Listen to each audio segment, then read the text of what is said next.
Chapter 21. We start off as we see a woman notice someone typing really fast on their keyboard.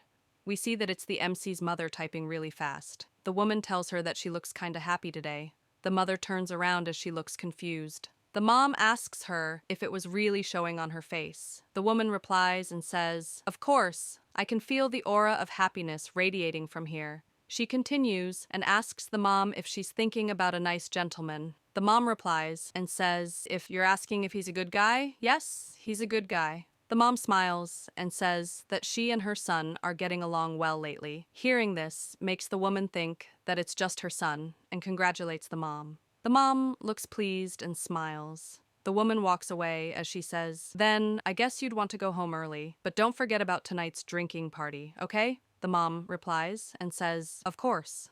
As she says this, she suddenly remembers her conversation with her son. She remembers telling him that it's not too late to start over and that she will make things right. She starts worrying as she thinks that it's running out, but they still have some time. She looks worried as she says, "Everything's going to be okay, right?" Now we see the MC looking into a plastic bag as he looks concerned.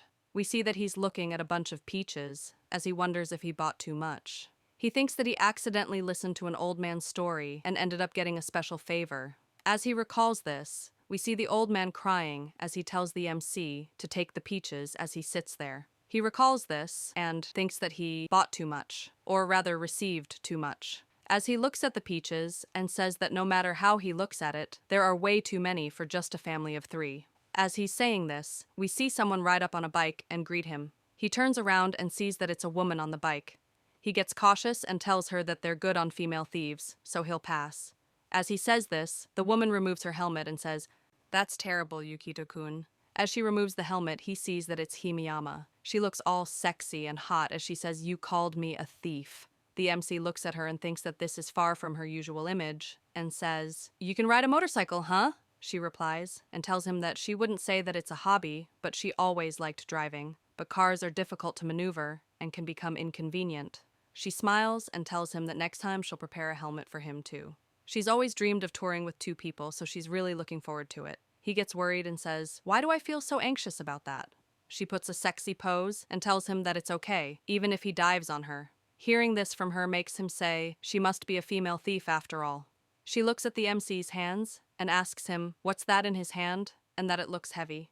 He asks her if she would like to have some cause his family won't be able to finish all of these. She asks him if that's okay, and tells him that they should eat these together at home then.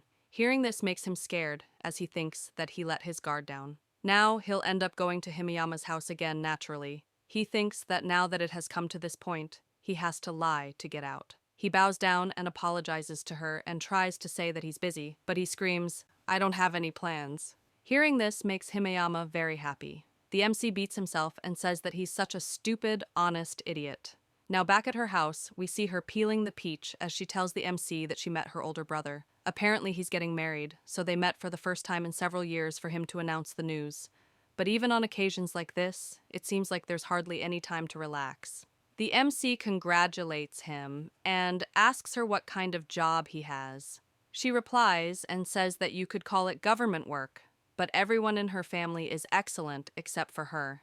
The MC tells her that's not true, but she immediately says, "Nope." She becomes serious and tells him that she's the only one who can't move forward. She's been stagnant for years. The MC replies and tells her, "We're the same then." His mother and sister are both excellent, and he's the only one who's incompetent. Hearing this shocks her.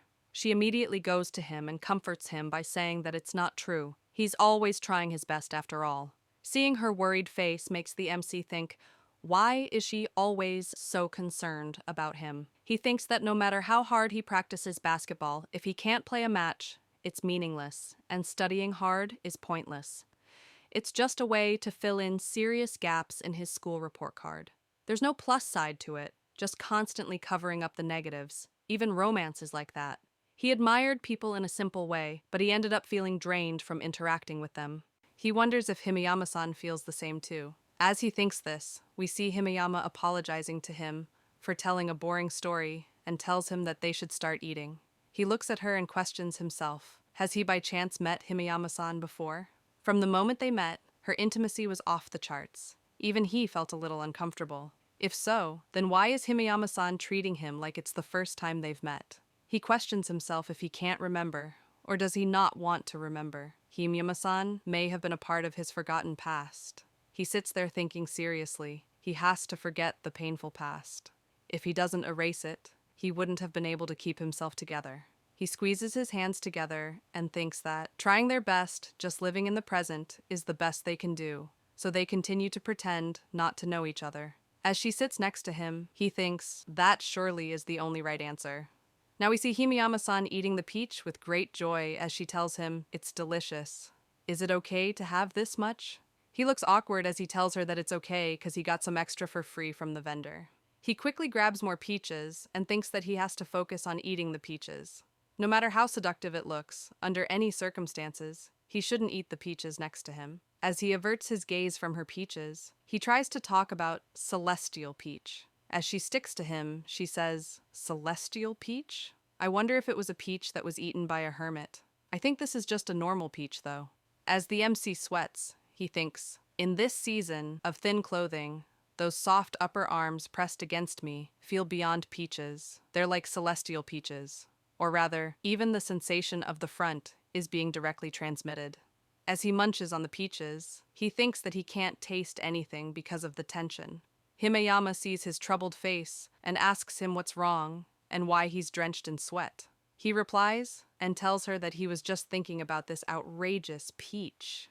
Hearing this makes her laugh. She continues and says, "By the way, Yukito, do you like late harvest peaches?" He replies and tells her that he likes all kinds of peaches. Hearing this makes her happy and say that she's glad that he's okay with fully ripened peaches because most people like them younger. Hearing this makes him worry and sweat more as he says, "Hold on, was that a sneaky, misleading question?" She leans into him as she grabs his arm and tells him that he can eat her peaches anytime. He starts panicking and stutters, "Isn't this strange? It's just before dinner, but I'm still full." He escapes her grasp and jumps away. As he's breathing heavily, she looks at him and says, "Too bad, but there'll be another chance." Suddenly, she has a bittersweet expression as she says, "After all, we've been able to meet again like this?" Now we see the MC back at his house. He looks confused as he looks at something. We see that he's looking at his sister sleeping on his bed as he asks her, "Isn't this his room?"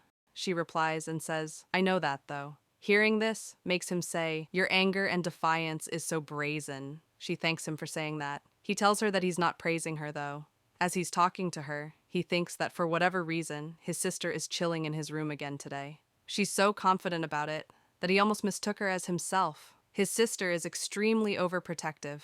She seems to be under the impression that he's a 3-year-old or something. As he's thinking this, he suddenly notices something. He looks at her cheeks and gets surprised that she's wearing booty shorts. He panics and covers his eyes as he asks her if she thinks that she can throw him off with that revealing outfit and calls her a succubus. He asks her why she's wearing hot pants. She suddenly jiggles her tits as they do the jiggling. She tells him that her breasts have gotten bigger again. He turns away and tells her that there's absolutely no opening for him to intrude on the girls-only discussion. She adds in and says that she also needs to get a new bra. She suddenly lifts her shirt up and tells him that they should measure her tits later. Seeing this shocks him. He turns his head around more. As he's doing this, he thinks that his sister's reckless behavior knows no bounds. He tells her that he'll just ask for reference and asks her what cup size are her breasts. She smugly tells him that they're F, but it would have been better if they turned G. Hearing this surprises him. He asks her in what way would that make him happy. She smiles and tells him to look forward to it, to which he celebrates. She asks him if he has any dirty books, and that she didn't find any under the bed. He replies and says that even her words and actions are like a succubus. She gets close to him and tells him that she's gonna suck him up and calls him a punk. He gets scared and asks her what will she suck. Suddenly the telephone starts ringing. He takes this chance and runs out his room. As he picks up the phone, he hears someone say, "I'm not the chief, I'm Uka-san's colleague. Are you perhaps Yukito-kun?" She tells him that she wants him to pick up his mom from the station.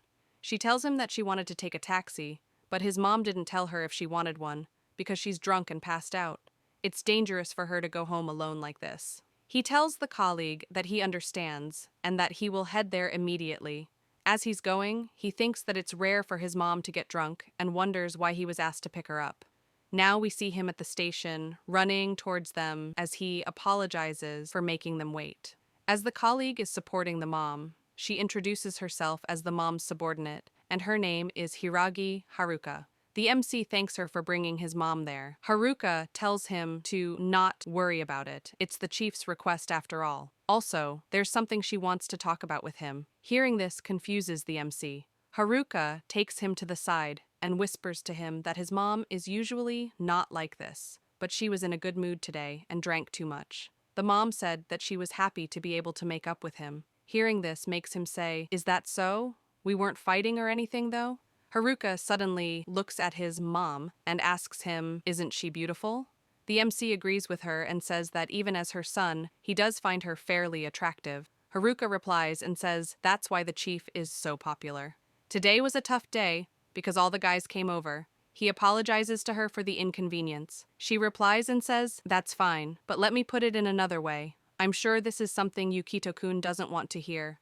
There are a lot of people aiming for the chief." He gets shocked as he hears this and looks at his mom. He asks her if she's talking about remarriage. Haruka looks disappointed and tells him that it would be nice if it was a serious relationship, but they all are just aiming for her body. Hearing this about his mom makes him uncomfortable and scared. Haruka continues and says that people make inappropriate advances or try to take her home, but he can't ignore the fact that the chief's beauty is a problem too. He looks angry as he says, "That doesn't sound very pleasant." Suddenly she tells him that that's why he has to make sure to protect her properly.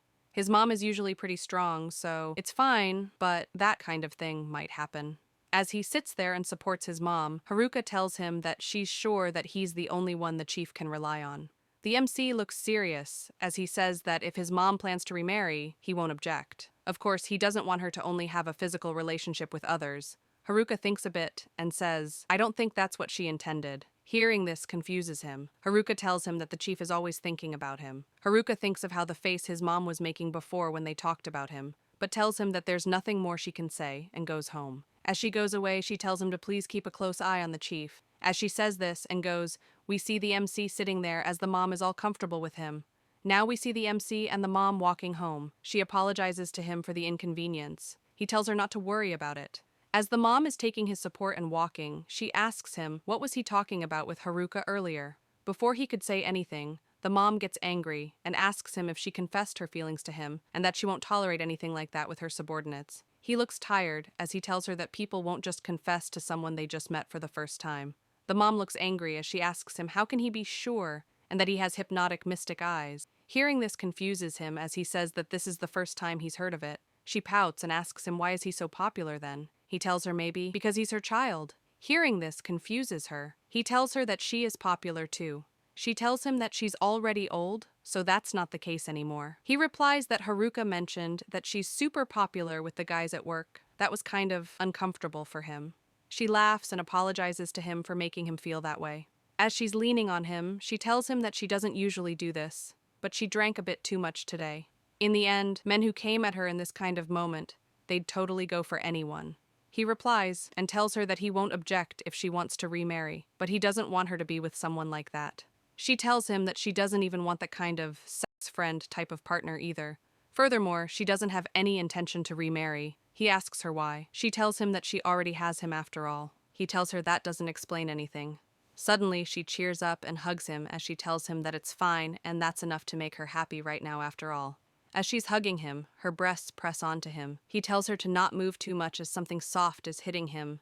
She laughs and tells him that they should take a bath together when they get home. Hearing this shocks and scares him. He thinks that his mom is seriously overbearing sometimes. He's not 3 years old anymore. He suddenly tells her that his sister's breasts have gotten bigger again. They're now G-cup apparently.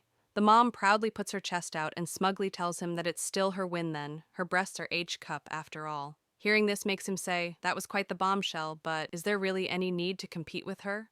The mom hugs him once again as she tells him that she'll show them to him later while taking a bath. He can also touch them if he likes. As she's hugging him, he thinks that she's definitely drunk. He notices that she's hugging him for too long and calls her. She suddenly grabs onto him tighter and starts shaking as she tells him that she wants them to be touched by him. Hearing this confuses him. She repeatedly apologizes to him and screams, "Because you're too kind." She tells him that she had an abnormal result on her breast cancer screening. It might be malignant. Hearing this shocks him. He thinks that his mom was in a lot of pain after seeing the test results at that time. She breaks down and starts crying as she tells him that she wasn't planning to tell him until she knew for sure, because she knew it would just cause him to worry about it unnecessarily. But she couldn't do it. She's too weak. She tells him to please come with her to the hospital. She won't be scared of anything if he's with her. She begs him to please give her courage. He looks at her and tells her, "Of course, I will come with you." As she cries, she screams that she's scared and hugs him tightly. As he hugs her, he thinks that the fact that his mom is relying on him like this, does it mean he's truly considered part of the family now? Either way is fine, if it helps her lift even a bit of weight off her heart. As long as he's able to lend a hand, he'll do whatever he can. She's his precious family, after all. Now, back in the house. After they reach home, we see the MC looking troubled as he asks if this is what a family looks like. Now, we see that his sister and his mother are throwing their assets at him, while they surround him and eat peaches. He covers his eyes and once again says, "Celestial peaches," like before. The sister hears him and says, "Celestial peaches? What are you talking about? Aren't these just ordinary peaches?" The mom looks at him and says that cold peaches are the best after drinking. They're so sweet and delicious. He looks at both their celestial peaches and thinks that in this season of light clothing, not only peaches, but also celestial peaches are on his upper arms. He's so nervous that he can't taste anything. He munches on the peaches and wonders if the peaches are tasty. He still can't fully appreciate them. He thinks that this is the same situation as earlier. They're definitely conspiring. They're probably planning how to tease him. He asks them, can something be done about these outrageous peaches? They act oblivious and ask him what's the matter and what does he mean. He suddenly acts like jumping on them as he says, "If that's what you're up to, I'll just eat them up in one go, the same way I did when I was with Himeyama-san." Hearing that name makes the mom and sister snap. The sister asks him, why did that woman's name come up? The mom asks him, what does he mean by that? Did something happen between him and Himeyama? The MC looks at them and gets scared as he thinks that the mouth is indeed the source of trouble. It even ignited an unnecessary rivalry. Suddenly they jump on him as they show him their assets. The sister tells him that if he really wants to eat that badly, he should eat her peaches instead. Old women are already out of season. The mom tells him that the unripened ones are too bland in taste, so they're not worth it. They cling onto his arm and shove it between their tits. He tells them that's just a figure of speech as he trembles. The sister tells him that she'll make sure to not upset his stomach while the mom asks him if he actually enjoys it. Now, somewhere else, we see a girl telling her dad that she has something to talk to him about. As she's talking to her dad, she thinks that she will definitely help Mitsuki. She will get that vile man out of school. The man in question here is the MC. And this is how this chapter ends. Hope you all enjoyed. Please like, share, and subscribe, and leave a comment. Thank you.